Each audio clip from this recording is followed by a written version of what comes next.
Paulo está a quilômetros de distância de todos os demais. De todos. Mas o Paraná está organizado, o Rio Grande do Sul está organizado, Rio de Janeiro em tanto, né? Minas Gerais, não adianta. São Paulo está na frente. Né? Há alguns meses atrás, havia uma coisa na televisão e desonerou os produtos da cesta básica um pouquinho. Há pouco tempo. Né? E dizer que isso é uma coisa inédita. Isso é ridículo. É ridículo. Isso no estado de São Paulo já está acontecendo há 20 anos. E ela desonerou esse 3% aqui, só dos produtos da cesta básica, tá? Esse 3%.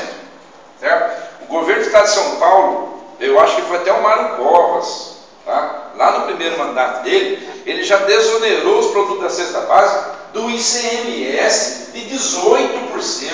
E ninguém nem falou nada. Entendeu? Essa uma vai lá para falar de 3% e dizer que é inédito. Aonde?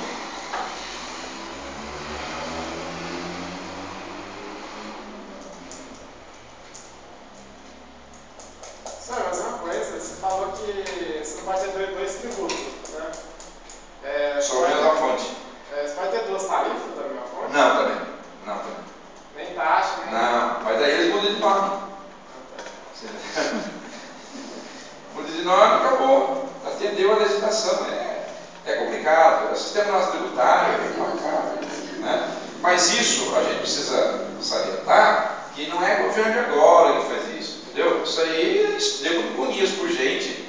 Isso já é desse jeito. Sempre foi assim. Né? E agora, é que tal negócio. Todo mundo critica quando está do lado de fora. Quando assume, por que não muda? Né? Critica tudo isso aqui, como a gente está criticando. Aí quando assume, por que não muda? Né? Não foi eu que criei, deixa de chegar, mas ele tem o poder de mudar, não muda. Né? É muita, como é que fala? É muita falácia. Bom, olha lá, ICMS a recuperar e ICMS a recolher. Então, na compra, eu credito para a empresa o que eu paguei e na venda eu debito o que o cliente pagou para mim, né? Porque é bom que você diga isso. Quem é que paga esse imposto? É a empresa? Não é a empresa. É você, consumidor. É por isso que eu sempre falo. O empresário fala, a carga tributária é muito grande. Mas não é para ele. Né? A carga tributária é muito grande para nós que consumimos os produtos. Porque quando eu paguei 100 aqui, o produto é 82. Esse aqui é do governo. Quando eu paguei 200 aqui, o produto é 164, 36 é do governo. E aí eu faço a compensação. Na realidade, eu vou recolher 18. Olha lá, conserto, tá vendo? Que é o correto. Mas o procedimento contábil é esse. Né? Porque nem sempre, tudo que eu compro, eu vou vender tudo no próprio mês. Então pode acontecer de eu ter um estoque grande, vender metade do estoque e não ter naquele mês nenhum ICMS a recolher. Né? Porque o valor que eu acreditei na compra ainda não se completou na venda. Né? E eu só recolho a hora que o valor a recolher for maior do que eu tenho a recuperar. Entendeu? Então isso é um tratamento contábil que se dá por causa da forma de cobrança desse imposto aqui. Certo? Bom, aí eu tenho PIS sobre faturamento a recolher. Bom, esse aqui é o Programa de Integração Social para as empresas do setor privado e para as empresas como é que chama? Governamental, né? Para os órgãos governamentais e tem, para o setor privado e tem para os órgãos governamentais o PASEP, né? Então é PIS/PASEP. PIS para as empresas do setor privado e PASEP para as instituições públicas, tá? E esse PIS aí, ele é aquele que recentemente estavam anunciando o 14º. Já ouviram falar nisso? Né? Aquele funcionário que trabalhou no ano de 2012, no registrado, né, que a gente fala, com registro em carteira, e que ganhou menos de um salário e meio por mês, ele faz jus a receber um abono lá que nós chamamos de 14º. E essa receita arrecadada vai para cobrir isso. E hoje também essa receita está indo para cobrir o seguro-desemprego. Tá? Então você veja que os tributos ele tem uma causa nobre. O grande problema, às vezes, é a carga que é muito alta e o desvio desse dinheiro que é muito alto também, né? Mas se você prestar atenção nos impostos, eles são necessários. Não dá para a gente achar que o governo não tem que cobrar imposto nenhum, senão como é que vai proporcionar os benefícios sociais que existem e a própria estrutura governamental, né? Então fica difícil manter sem arrecadação, o governo precisa de arrecadação, né? Mas ele é muito, né, muito violento com relação a essa mesma tributação.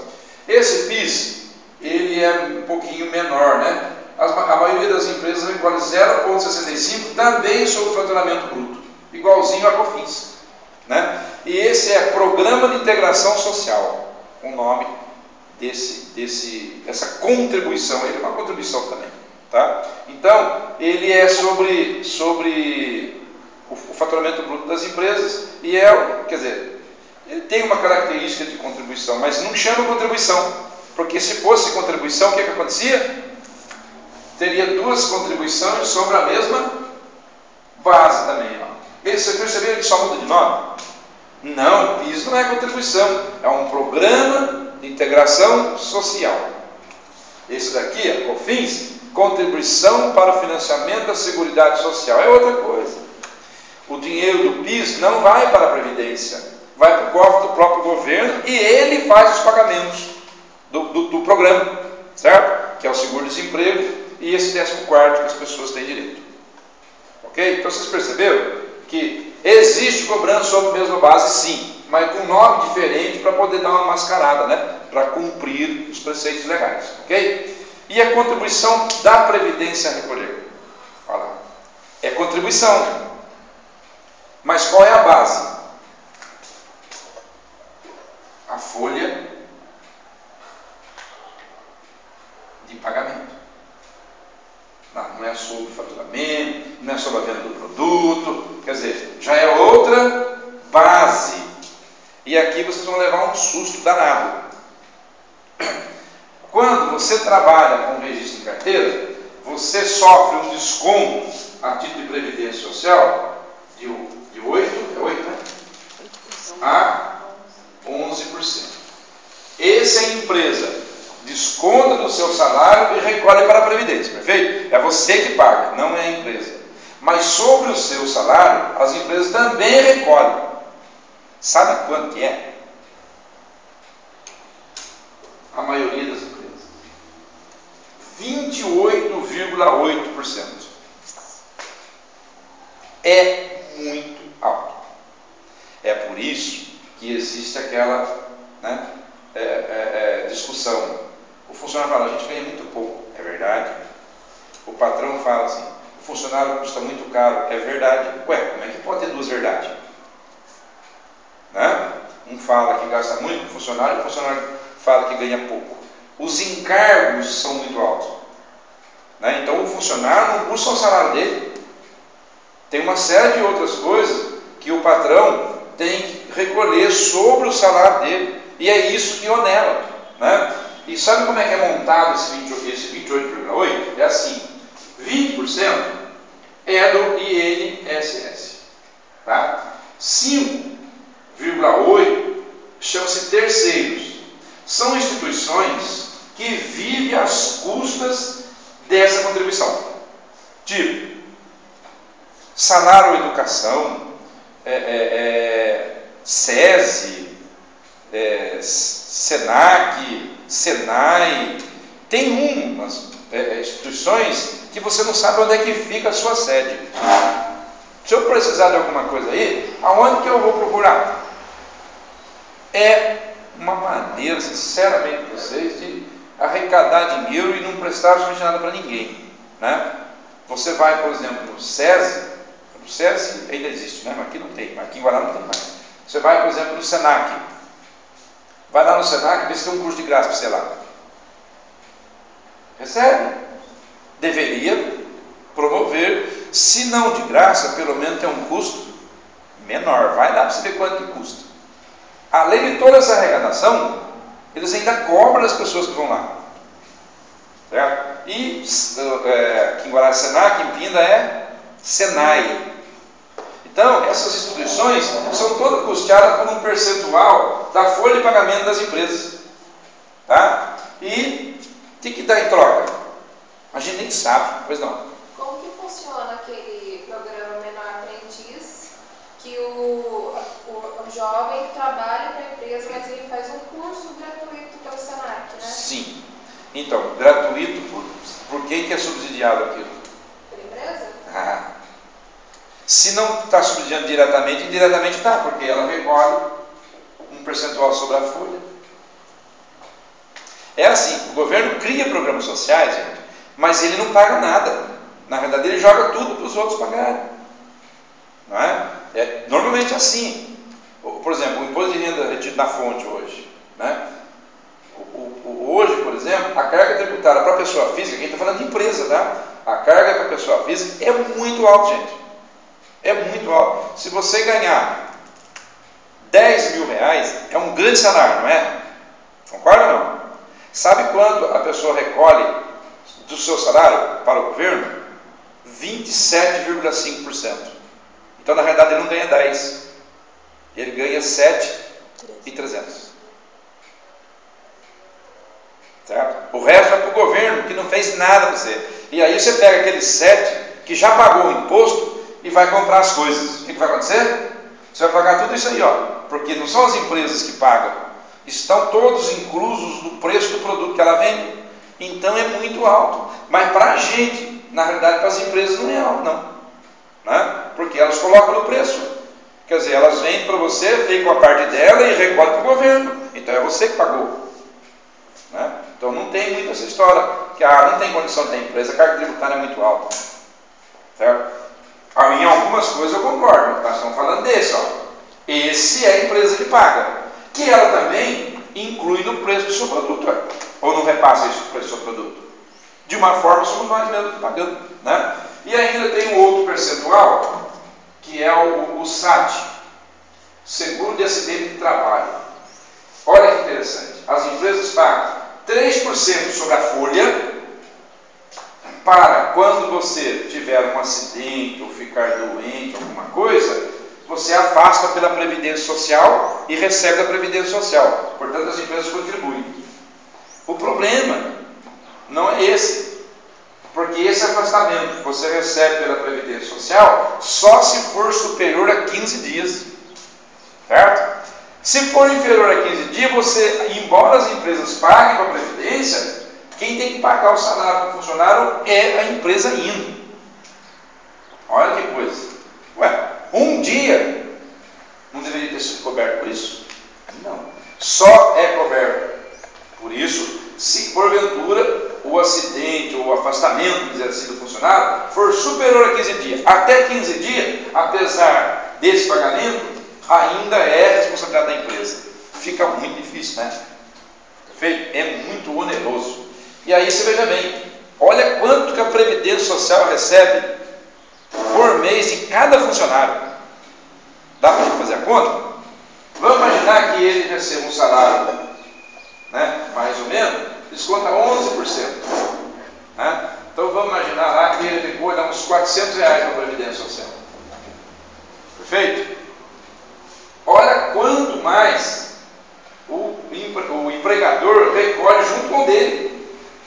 É muita coisa, né? É muito dinheiro para a Previdência Social. E toda vez que você aposenta, tem o fator previdenciário que você já deve ter ouvido falar. Todo momento nós temos que acabar com o fator previdenciário.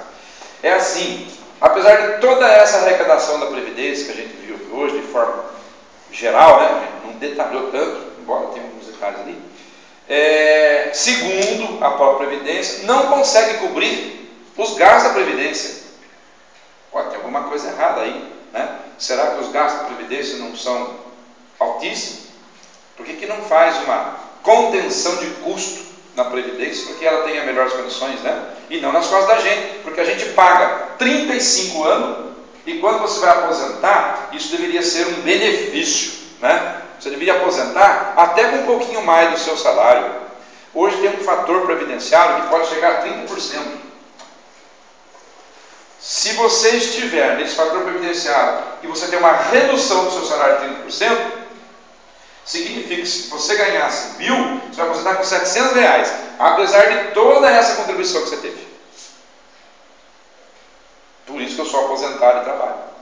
Não tem jeito, né? E se você for verificar, olha o problema. Se eu sou aposentado e trabalho, eu estou ocupando a vaga de alguém, não estou? Eu não deveria estar trabalhando. Mas nessas condições, como é que você vai aposentar e viver com aposentadoria? Porque na hora que você já tem uma certa idade, às vezes você precisa, né? Às vezes você está doente, em função de todos os 35 anos que você contribuiu, aí você precisa de cuidado, você precisa de saúde, aí você ganha menos ainda. Aí é que você não vai conseguir sobreviver. Entendeu? E esse é um problema sério. Vários movimentos aí prendem o fim desse fator previdenciário. E a Previdência fala, não posso tirar, porque senão eu quebro a Previdência. É isso que a gente vê. Agora, a gente vê governos, né, que estão hoje no poder, que no passado descia a lenha nisso. Depois assumiram, mudou de opinião rapidinho. Basta passar para o outro lado. Que critica, o fator previdenciário é um absurdo, absurdo, elege ele. Não é mais absurdo, mudou de ideia. É impressionante como é que isso funciona, né? Ele está vendo todo esse sistema aí e fica um pouco, às vezes, né, desanimado. Mas é assim o sistema, tá? Agora, a gente precisa, né, como direito que nós temos como cidadão, batalhar por essas coisas, né? Essas manifestações e tudo isso, eu acho ótimo que isso ocorra. Infelizmente, né, essas manifestações, por serem isoladas, não existe nenhum partido político e nenhuma instituição garantindo as manifestações. Elas são muito fracas. Não vai surtir efeito nenhum mais, né? Você vê, tem em São Paulo e tem no Rio, né? Que eu acho que o foco também está errado, né? Muitas coisas que acontecem nesse país não dependem dos governos do Estado, depende da União. Nós estamos falando aqui, qual é o imposto estadual que nós vimos aqui hoje? Que é o ICMS. Todos os outros que nós estamos falando são todos federais. Então o maior problema está lá e o foco está nos governos. Não estou dizendo que não tem que ter, certo? Muita coisa também são culpa dos governos, sim. Mas o culpado maior de tudo isso não são os governos, é a União. Porque ela é a maior arrecadadora de tributos, a gente já viu isso aqui. Perfeito? Aí temos aqui o Fundo de Garantia Recolher. Pensa que acabou? Não acabou não. O Fundo de Garantia é 8% da folha.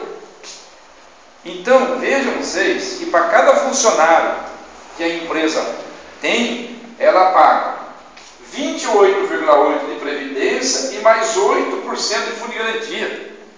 Então, é 36,8%. É mais de um terço. Isso significa dizer que para cada R$1.000 que ela paga para o funcionário, ela recolhe 360 de encargos. Quase metade do salário que paga para ele. E aí a gente consegue ter a explicação. Pô, ganha R$1.000, ganha pouco para caramba. O que o patrão fala? Quanto custa um funcionário de R$1.000?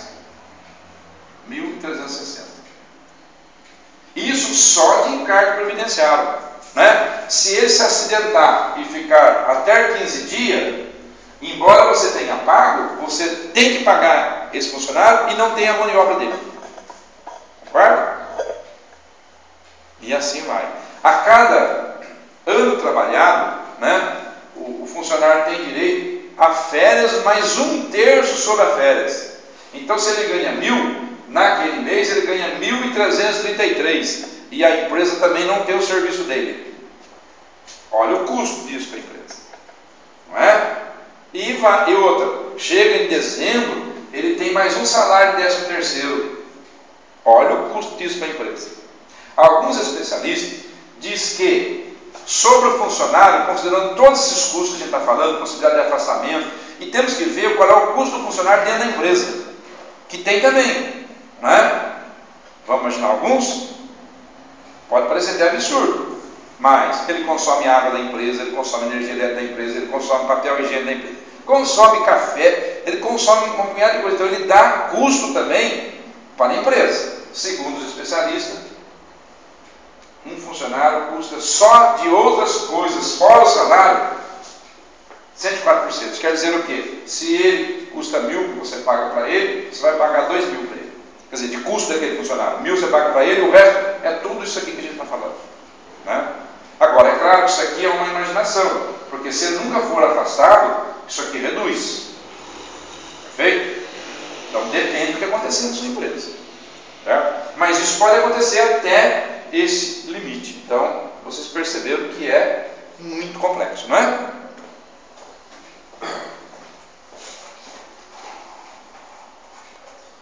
Bom, ainda, seguindo, né? Olha quantas contas eu tenho ainda do circulante. Ó. Aqui a gente colocou algumas para a gente também ter a oportunidade de aprofundar. Olha que interessante. Por que tem duas contas de estoque? Porque as empresas precisam separar o que é para revender e o que é para consumir. Certo? Então ela cria duas contas de estoque para não misturar. É a informação que a gente precisa. Porque senão, se você colocar uma só, você olha, quanto que eu tenho de estoque? Tenho tanto. Mas não é aquilo tanto, porque às vezes o seu estoque é de produto que você vai consumir. E aí você pensa que tem produto para vender, não tem. Então, para a informação não misturar, você precisa separar. Você cria um estoque de mercadoria, que é o que você revende, e um estoque que a gente chama de material de expediente, que é o que vai ser consumido dentro da própria empresa. Certo? Então a gente cria essa diferenciação para ter essa informação separada. Né? Juros passivos a vencer, prêmios seguros a vencer, são coisas mais comuns. Né? Olha lá, salários a pagar, dividendos a pagar. Alguém sabe o que é isso? As SAs, quando encerram o balanço no final do ano, aquele lucro apurado no balanço deve ser pago aos acionistas. Né? E o nome que se dá a isso chama-se dividendos a pagar. Por quê? O lucro dividido pelo número de ações que a empresa tem. Então é por isso que ele chama dividendo, porque o resultado vem de uma divisão. Ok? Provisão para contribuição social, provisão para imposto de renda. Isso a gente vai falar um pouquinho mais na frente sobre o lucro. Né? Sobre o lucro. As empresas recolheram já tudo isso que a gente falou anteriormente. Aí apura o lucro. Apesar de tudo isso, você conseguiu ter lucro. Ela tem mais esses dois impostos aí. O IRPJ e a contribuição social sobre o lucro líquido. Quando a gente falar da distribuição de lucro, nós vamos ver os valores, os percentuais que são cobrados. Ok?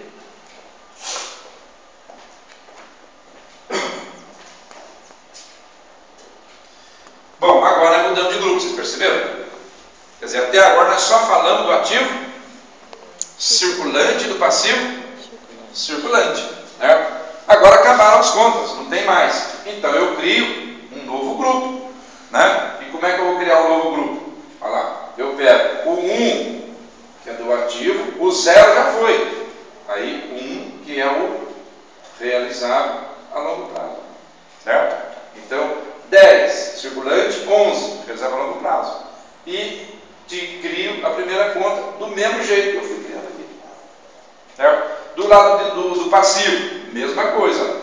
Acabaram todas as contas do circulante. Eu vou criar outro grupo. 2 é do passivo. O 0 eu já tenho. 1. E aí crio o exigível a longo prazo. Perfeito? E as contas a gente já discutiu ontem, né? Então essas contas não tem mais muita discussão. E aí, acabou o grupo do longo prazo, tanto do ativo quanto do passivo, eu simplesmente vou criar outro grupo. Né? 1 do ativo, o 10 e o 11 já foram, 12, que é o nosso permanente ou não circulante. Primeira conta, 12.1, e vou criando cada uma delas. Né? A partir daí é um círculo vicioso já, né?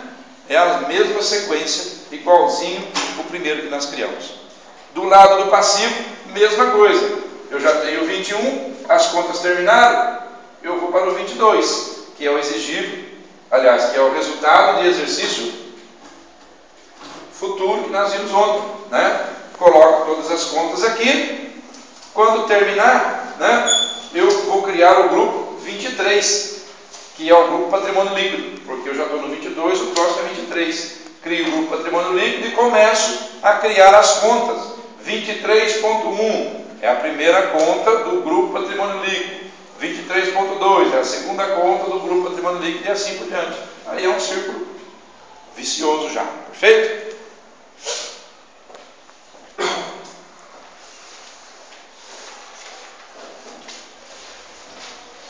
E aí, ó, vou colocando todas elas.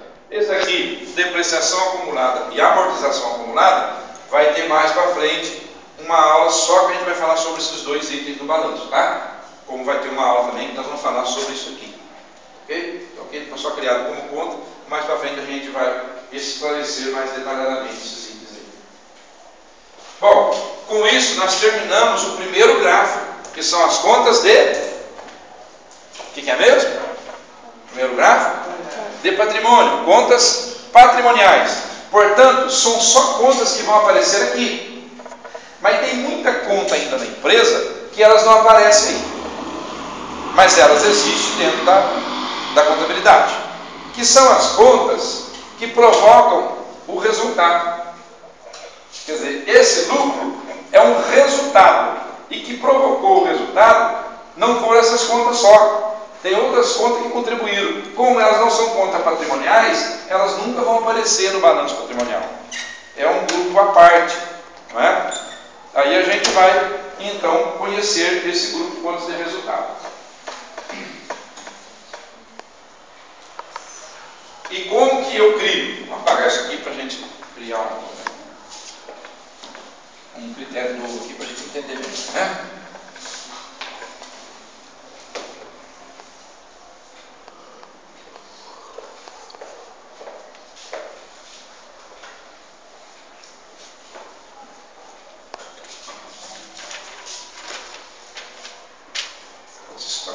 A gente escreve, não apaga mais, não? Aí. É só apagador também. É. Aceita para esse o quadro, o apagador. Bom. Então agora são aqueles itens da nossa contabilidade que pode ser uma despesa ou pode ser uma receita. Perfeito? E o critério que a gente usa para montar o plano de conta das contas de resultado é o mesmo critério que nós utilizamos para montar o plano de conta das contas patrimoniais. Perfeito? E vocês podem ser que encontrem aí nos livros alguma coisa ao contrário que nós estamos passando aqui para vocês. Certo? Alguns autores começam a trabalhar com a conta 3, receita, e com a conta 4, despesa. Perfeito?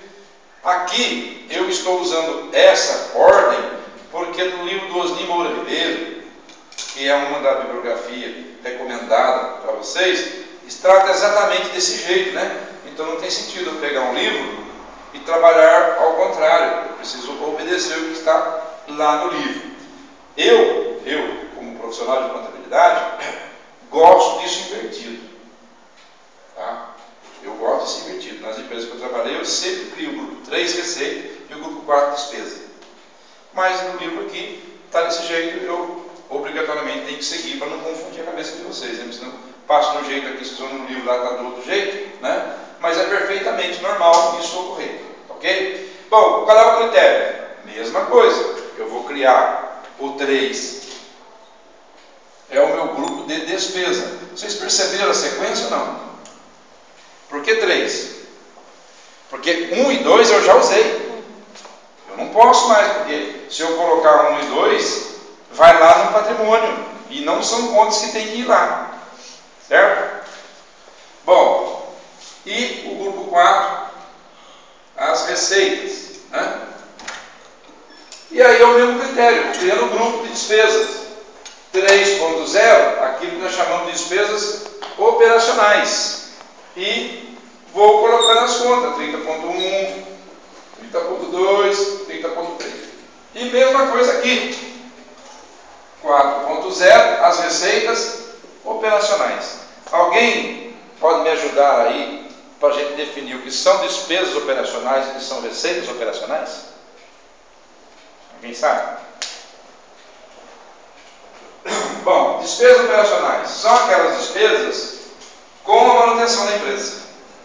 Perfeito? Quer dizer, para a empresa exercer a sua atividade econômica, ela precisa ter aquelas despesas. Quer dizer, operacionais vem da operação da empresa, quer dizer, a sua condição de giro. Né? Então, para ela se manter, isso nós chamamos, e o que ela gasta para se manter, nós chamamos de despesas operacionais.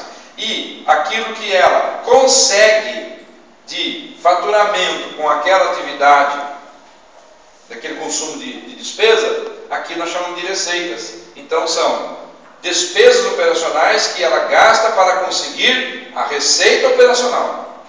Então a gente pode imaginar aqui, eu tenho uma empresa que comercializa um determinado produto. Bom, tudo que está lá dentro da empresa, que ela gasta com o salário, né, com o aluguel, com a conta de água, né, com o lanche do funcionário, com a contribuição previdenciária sobre o salário, né, todos esses valores que ela gasta é para poder manter a atividade. Então são despesas operacionais. E aquilo que ela consegue arrecadar, né, receber através dessa atividade, nós chamamos de receita operacional, quer dizer, é a receita oriunda da sua atividade, né? Então, essa receita e essa despesa nós chamamos de operacionais. E a gente já viu que também tem a não operacional. Uma outra característica também na empresa, que é interessante a gente observar por aí. O grupo despesa na empresa é muito maior do que o grupo receita. Quase não, olha, eu não conheço empresas que têm um número de receita maior do que a despesa. Isso é uma coisa bastante interessante de observar. Porque se vocês fossem gestor de uma empresa, qual seria o foco de controle de vocês dentro da empresa? Para que você tenha depois no final um resultado bom. Pode falar, gente. Exatamente, né? Você tem uma preocupação maior de controlar as despesas. Isso é natural da gente, né? Até na vida a gente deveria ser assim também. E na empresa é primordial. Não adianta eu arrecadar, né, ter um faturamento alto e não controlar as despesas. Provavelmente eu vou ter despesa alta e não vou ganhar do mesmo jeito. Então, não é o volume vendido muitas vezes que dá o resultado. É a economia dos gastos. Né? Porque a gente costuma falar o seguinte: o que é o lucro? Né? O que é o lucro dentro de uma empresa? Eu posso dizer assim, ó.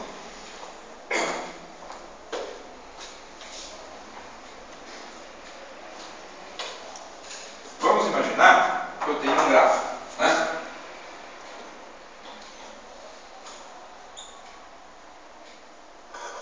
Perfeito? Aqui, esse gráfico representa a minha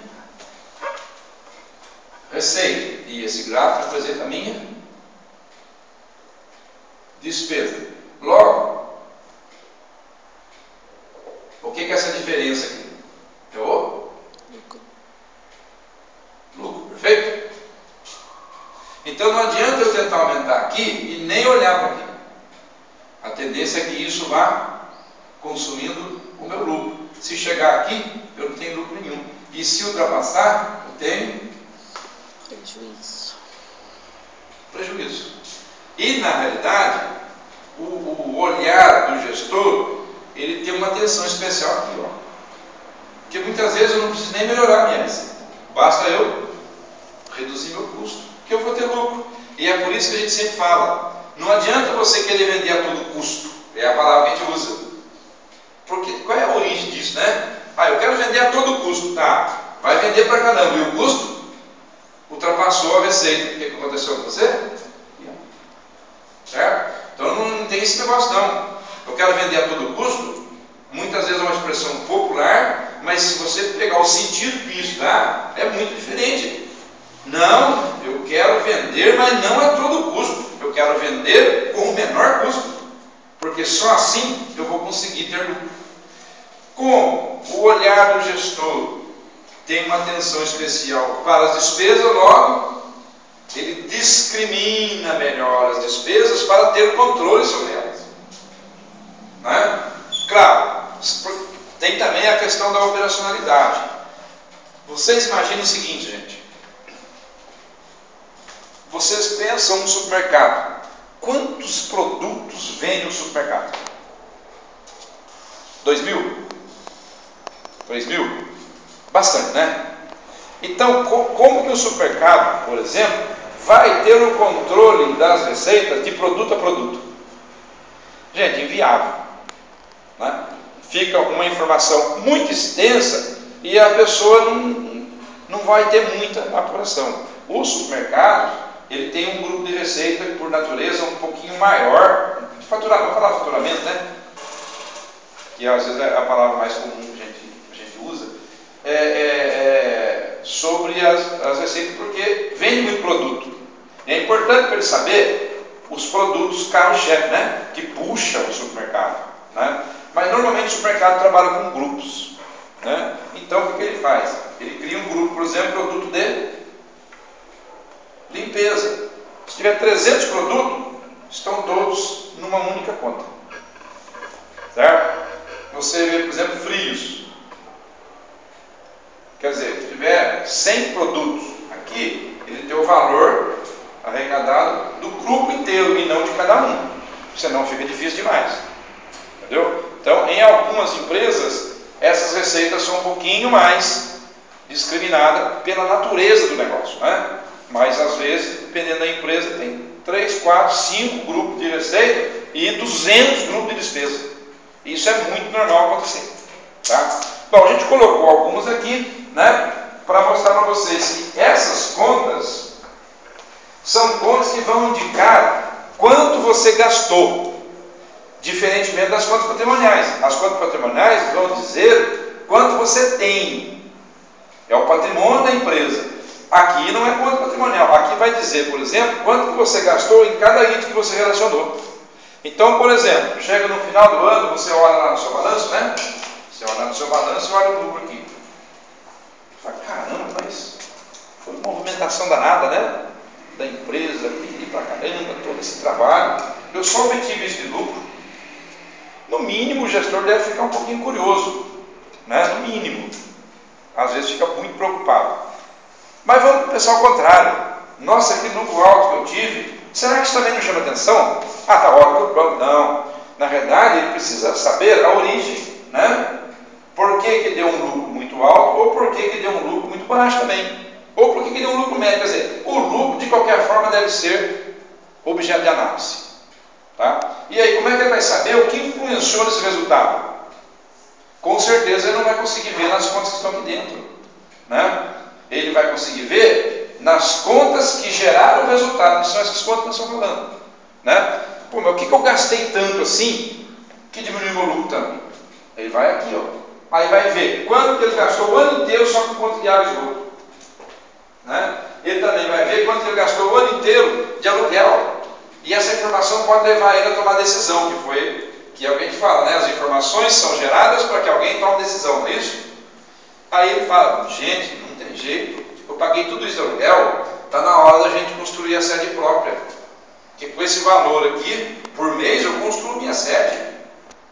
Concorda? Quer dizer, o que levou ele a essa decisão? A informação da contabilidade, certo? Aí ele olha, nossa, o café e leite do funcionário custou tudo isso, influenciou no meu lucro. Corta o café e leite de todo mundo.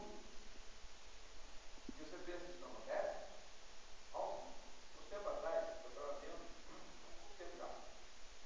a IBM do Brasil, né, é uma multinacional, ela estava uma briga danada com a IBM porque ela cortou o cafezinho e o lanche do pessoal. Exatamente esse item aqui, né?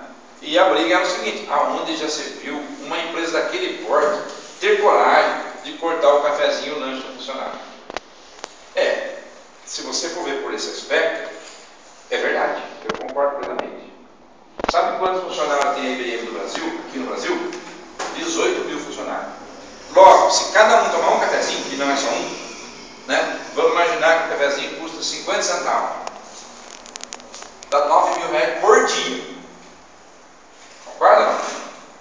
Então, é grande o gasto. É aquilo que a gente fala, gente, um gasto grande, ele não nasceu grande. Ele vem de pequenos gastos. Os pequenos gastos que somado, no final, podem influenciar no seu lucro. Perfeito? A contribuição de previdência é aqueles 28,8. Ele sabe quanto custou a previdência só na parte dele com relação ao funcionário. Também sabe, ó. E tem depreciação e tem amortização, que são capítulos que a gente vai ver exclusivamente esses dois itens aqui, né?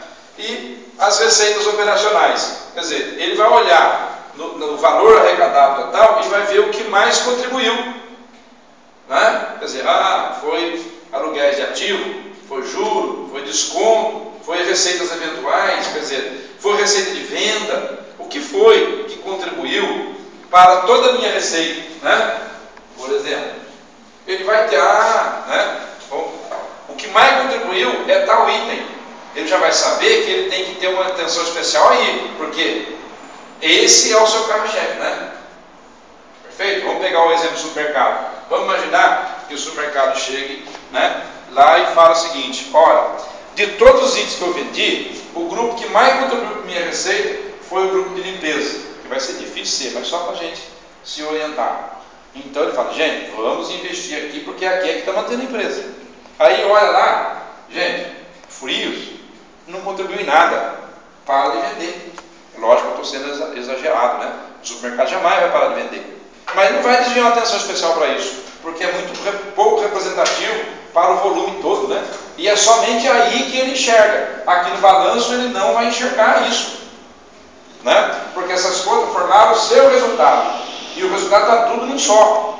Ele precisa expandir isso, e é através das contas de resultado que ele vai enxergar o reflexo que teve no seu resultado final, né? Que é a condição de resultado, isso é o nome, né? E aí nós temos também, né, aqui já terminou o grupo de receita, lá não ainda, ó. Aqui nós já estamos nas receitas não operacionais. Nós falamos no começo que as receitas não operacionais é aquilo da atividade principal. Mas pode ser que a empresa receba alguma coisa que não seja o objeto da sua atividade principal. Ontem a gente falou das contas que estão no ativo aqui, né? Aqueles valores que estão lá não são do circulante. Não, então não é operacional. Logo, elas não deveriam ser vendidas. Mas se eu tenho um veículo aqui, por exemplo, no meu item permanente, que eu não preciso mais na minha empresa, eu posso perfeitamente vendê-lo. Concorda? Se eu não preciso, o que ele está fazendo lá? E se eu vender por um preço maior que eu comprei, essa diferença é uma receita para a empresa, mas não é receita operacional, porque não é a atividade principal da empresa. Então, nesse caso, essa receita entra nesse outro grupo aí, ó. Não operacional, quer dizer, ela teve um ganho, mas não é da atividade principal. Entendeu?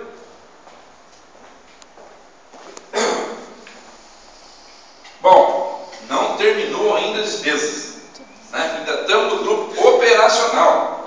E há alguns aqui, ó. Esse item aqui é muito interessante a empresa ter um controle, porque às vezes a movimentação bancária da empresa onera a empresa. É hora dela fazer alguma coisa, né? Se caso olhar aqui tiver um gasto muito grande, certo? Ora, despesa com crédito de liquidação duvidosa. Vocês lembram quando eu falei lá na conta patrimonial? Toda vez que alguém não pagar, ele vem aqui e contabiliza a perda, certo? E o que acontece? No final ele vai medir qual foi o impacto da inadimplência da empresa dele no lucro. Informação, né? Os encargos sociais, que são os valores das folhas de pagamento. Fundo de garantia, quer dizer, aquele 8% que a gente viu. No final ele vai ver o quanto isso impactou o seu lucro. Aqui outra informação importantíssima, né? De repente o cara olha e fala: nossa, mas eu paguei tudo isso de frete e carreto. É hora de eu ter o meu próprio, que é, gente?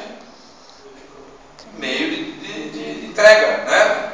De repente eu estou pagando tanto para trazer mercadoria como para entregar a mercadoria. E isso está ficando muito caro. Eu só vou descobrir isso se eu tiver essa informação no meu relatório de conta. Aí eu olho lá, olha, gastei 100 mil reais no ano com esse item. Será que se eu implantar o transporte próprio, não vale a pena eu não ter esse gasto? É claro que eu vou ter um investimento no carro, né? Vou ter uma série de coisas. Mas em quanto tempo esse investimento retorna? Quando eu deixar de ter a despesa. Melhora o lucro, é investimento de empresa. Pode ser uma informação que leve a ele a tomar decisões para que a empresa melhore, né? Essa é a ideia, certo? Bom, ainda não terminamos o grupo de despesas operacionais, né? Olha que interessante, algumas coisas aqui eu fiz de propósito para chamar a atenção de vocês. Eu pus, por exemplo, aqui a conta de luz e telefone, junto, num único item. questão da informação que você necessita e que você não necessita. Aí o seu chefe fala, eu estou pensando em fazer um controle melhor nas minhas despesas para aumentar o meu lucro. Não estou nem querendo vender mais, né? Eu quero diminuir minha despesa. Só com isso eu já aumento meu lucro. Não estou precisando da receita, vou pensar depois, né? Aí ele fala assim, vê lá para mim quanto que eu gastei de água, de luz e de telefone. Bom, a água você já viu que tem uma conta separada, né? Eu olho lá, você gastou tanto aqui. Aí você fala para ele, olha, a luz e o telefone eu não sei, eu sei os dois juntos. Não, eu não quero os dois juntos. Eu quero saber quanto eu gastei de luz e quanto eu gastei de telefone separado. Se você não criou no seu plano de conta, você não vai ter informação para ele, né? Então, se está precisando dessa informação, é hora de ter uma conta para a luz e uma conta para o telefone separado, certo? Material de expediente. Vocês viram que tinha estoque de material de expediente? Então, toda vez que eu consumir um material que está lá, ele não é venda, ele é despesa para a empresa, não gera receita. Vem para cá. Aí a hora, nossa, mas nós estamos gastando desse tipo de material aqui para a manutenção da empresa, tudo isso, vamos fazer um controle disso. Quer dizer, o valor aqui, se ele enxergar como sendo um valor alto, imediatamente ele vai fazer alguma coisa para isso diminuir. Um olhar diferenciado sobre as despesas, né? Ele sabe quanto que ele pagou para o funcionário, só o salário, separado de todos os outros encargos que a gente viu que é separado, para ele ter noção que muitas vezes não é o salário que prejudicou o seu lucro, né?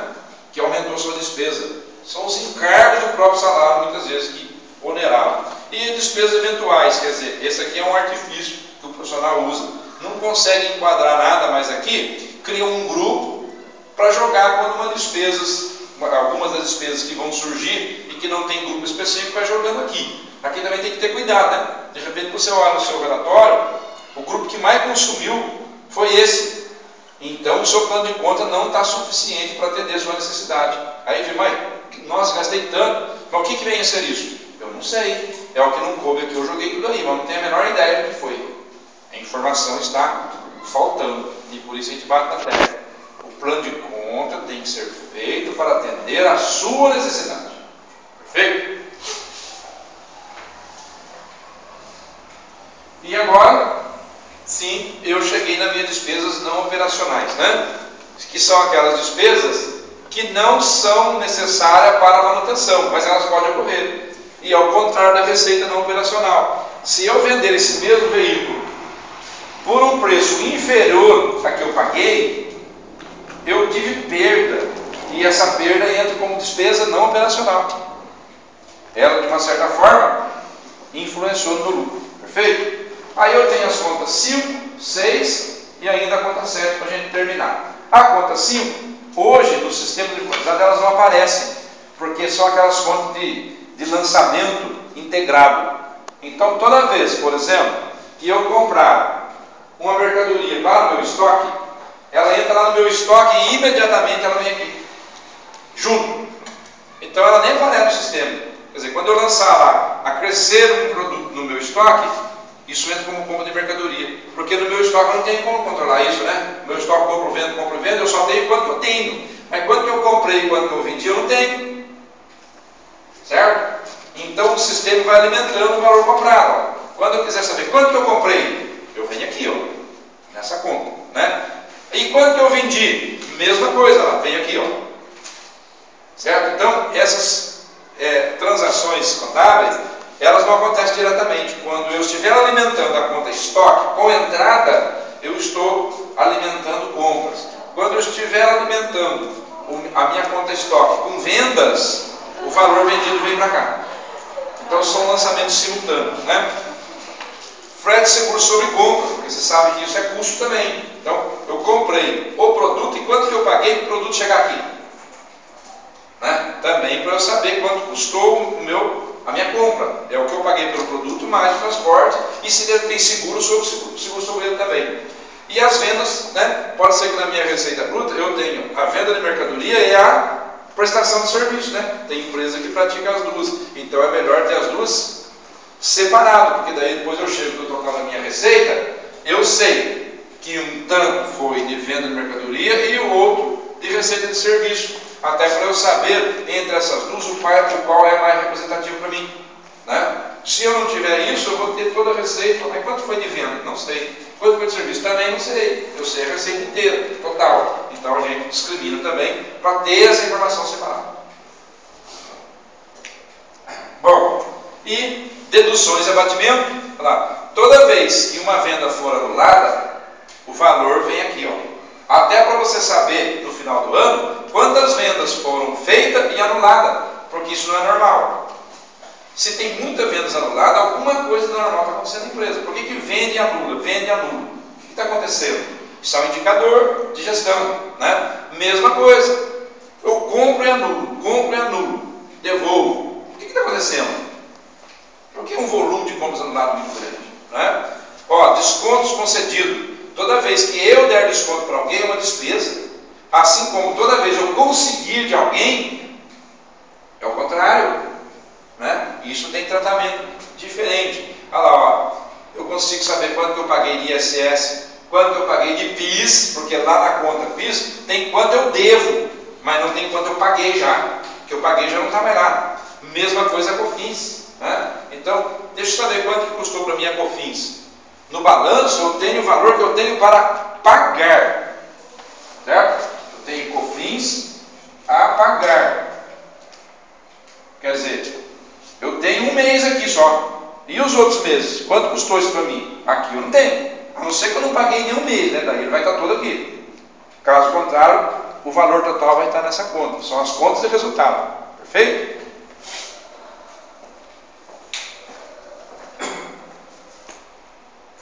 E aí, né?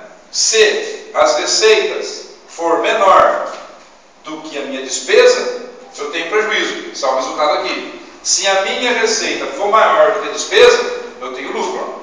Perfeito? Então, é o confronto daqueles dois, apura seu resultado aqui. E normalmente, esse valor é o que vai aqui no balanço. Perfeito? Quando eu olhar aí prejuízo aqui, eu vou ali, o mesmo valor que apurou ali está aqui. Se deu lucro, o mesmo valor que tiver ali está aqui.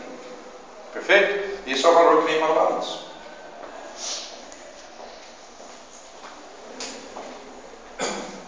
E, por fim, o resultado condensado, né? Quanto custou minha mercadoria, quanto custou meu serviço e o resultado das duas juntos, né? E o meu resultado líquido. O cara conta com a correção monetária lá e o resultado do exercício, que é a DRE, que é um outro relatório que nós vamos ver mais para frente. Ok? Né? Algumas informaçãozinhas sobre esse plano de conta para a gente finalizar. Para que serve o plano de conta mesmo? Nós vimos lá no começo. Vocês lembram ou não? Para disciplinar o setor de contabilidade, não é? Toda vez que nós vamos proceder à escrituração para fazer um lançamento de contabilidade, nós devemos consultar esse plano de conta para saber que conta vamos trabalhar, né? E aí, para facilitar, nós dividimos em dois gráficos que nós apresentamos para vocês, tá? No gráfico 1 nós falamos das contas patrimoniais e no gráfico 2 nós falamos das contas de resultado, né? As contas patrimoniais estão no balanço e as contas de resultado não estão no balanço, mas estão refletidas no resultado lá embaixo, ou lucro ou prejuízo, certo? Código das contas.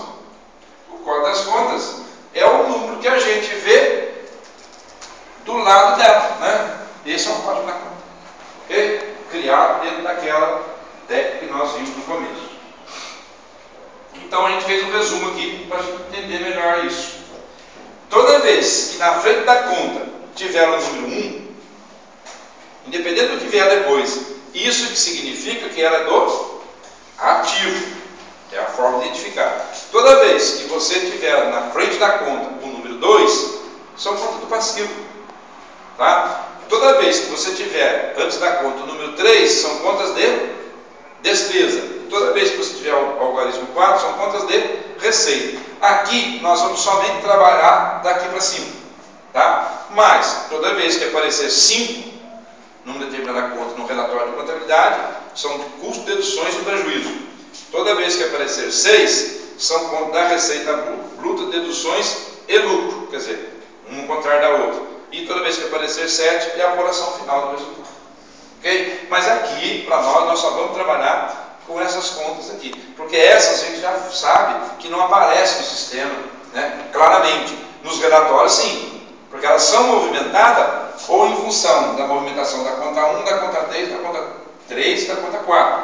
Movimentando essas contas, essas automaticamente também são movimentadas. Então a gente não trabalha mais hoje com essas contas, né? Porque elas nunca vão aparecer. E o que são contas, afinal de contas? Né? O conceito é esse, é um nome técnico, gente, né? Somente isso. Dado aos componentes patrimoniais, dos bens, direitos e obrigações do patrimônio líquido e aos elementos de resultado, despesa ou receita.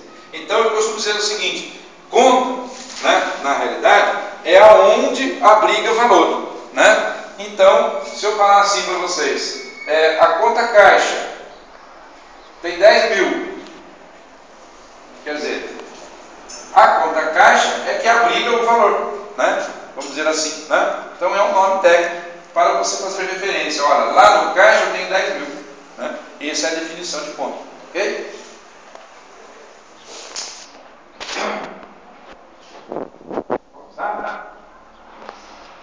Classificação. Ó, a gente poderia usar várias terminologias. Aqui, para a gente não complicar muito, nós vamos usar a teoria patrimonialista, né? Nós só vamos tratar assim: ou a conta é patrimonial ou é de resultado, certo? Nós só vamos nos referir à conta dessa forma, que é o suficiente para a gente aqui, ok?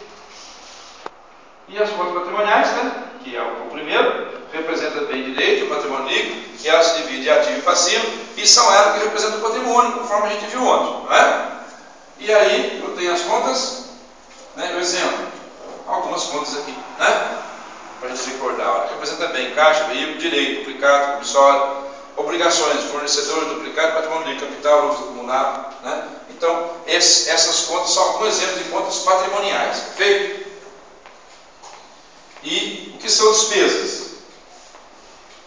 Olha, aqui é muito interessante vocês se atentarem para isso. Toda vez que eu consumir ou um bem ou um serviço, isso é despesa. Eu consumir, tá? Ficar bem claro isso. E, em contrapartida, vamos colocar exemplo. Aquela conta de energia que eu paguei, eu consumi aquela energia, logo é uma despesa. Os materiais de limpeza que eu consumi dentro da minha empresa, também é uma despesa. O café dos funcionários também é uma despesa. E todos os demais materiais de expediente que eu consumi, papel, caneta, lápis, borracha, todos esses elementos juntos, também é um gasto, logo é uma despesa, né? E não confundir com investimento, que é diferente. Toda vez que você compra um bem para uso da empresa, não é uma despesa. Você não consumiu, você vai usar e ele vai continuar lá, né? Então, nesse caso, é investimento. Então, essa distinção é importante que a gente tem, ok? E receita?